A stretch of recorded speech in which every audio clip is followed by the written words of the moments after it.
జనసేన అధినేత పవన్ కళ్యాణ్ ఎన్నికల ప్రచారానికి ప్లేస్ ఫిక్స్ అయింది.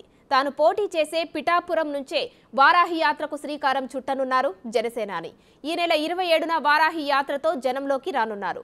పిఠాపురం నుంచే జనసేన ఎన్నికల శంఖం పూరించనున్నారు. ఇక శ్రీపాద శ్రీ వల్లభుడు జన్మించిన స్థలంలో ప్రచారానికి రంగం సిద్ధం చేసుకున్నారు. పిఠాపురం కేంద్రంగానే రాష్ట్ర వ్యాప్త ఎన్నికల క్యాంపెయిన్ చేయనున్నట్లు తెలుస్తోంది. ఇక్కడ నుంచే వైసీపీ పన్నాగాలకు తిప్పికొట్టాలని జనసేన ప్లాన్ చేస్తుంది.